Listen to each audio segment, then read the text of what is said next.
But it's about the headliners tonight on the Pyramid stage, really, isn't it? Well, it is. I mean, the headliners at Glastonbury, you could almost say they don't matter because the festival sells out before they've announced any headliners anyway. The first act announced as headliner was tonight's headliners Arcade Fire, I think. And they're a band, I mean, rather like Mumford & Sons, their rise seems to have been kind of meteoric, doesn't it?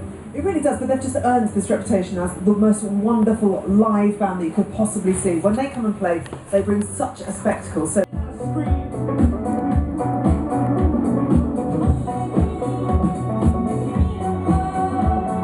Into a frenzy over 10 years. Frontman Win Butler formed the group after moving to Montreal, keeping in the family with brother Will and wife Regine.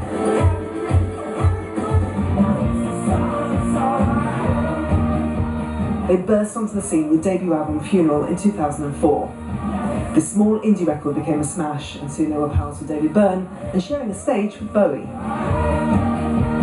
We're kind of a mainstream band, but we definitely come from a pretty DIY, more punk background, and so we don't take any of it for granted, really. Neon Bible followed in 2007, which is where their Glastonbury tale begins.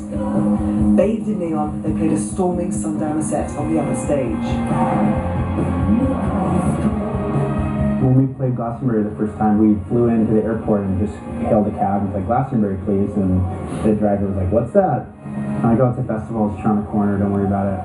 And we got there and we had to drive through the whole crowd, like, and we were just driving and he's like, "I'm from Mumbai and this is the craziest thing I've ever seen in my life."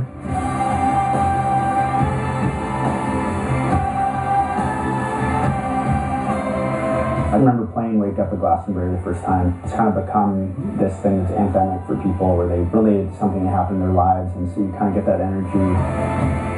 Always conceptual, their third offering, The Suburbs, began when Wynne saw a picture of his old neighbourhood. It ended with a number one. Fast forward a few years, and shrouded in a veil of secrecy and gigs billed as The Reflectors, their latest album was revealed.